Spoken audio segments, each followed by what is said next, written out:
Pemirsa, memasuki arus mudik Idul Fitri 1447 Hijriah untuk jalan lintas tengah Sumatera atau jalur mudik wilayah Muara Enim tidak termasuk atensi kemacetan arus mudik meski terdapat antrian di perlintasan.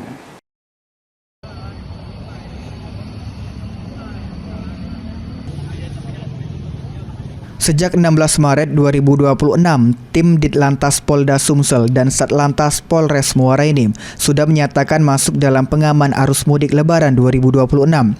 Yang menjadi fokus pengamanan kemacetan arus mudik tahun ini berada di wilayah Muba Banyuasin Palembang, sedangkan jalan lintas tengah Sumatera atau lalu lintas wilayah Muara Enim bukan menjadi atensi arus lalu lintas mudik.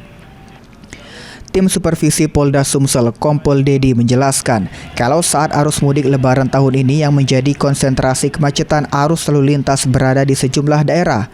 Untuk wilayah Muara Enim bukan menjadi atensi kemacetan arus mudik Lebaran. Meski di Simpang Belimbing sedikit terjadi antrian kendaraan karena tepat berada di persimpangan jalan dan perlintasan kereta.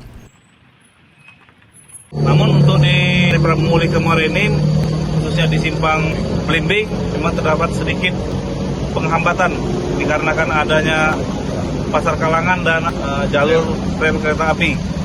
Wilayah Muara Enim menjadi atensi untuk terjadinya kemacetan, tapi yang kita sama-sama ketahui di daerah Muba, yaitu Banyuasin dan Musi Banyuasin. Wilayah yang diantisipasi kredit kemacetan jalur wilayah Muba Banyuasin sampai saat ini masih mengalami kemacetan sepanjang 5 km. Sedangkan jalur wilayah Muara Enim hanya didominasi kendaraan pribadi dan sejumlah angkut penumpang jenis bus. Dengan jalan tol akan mengurangi arus lalu lintas, antrian kendaraan akan terjadi di lokasi perlintasan kereta. Mardiansyah, PAL TV.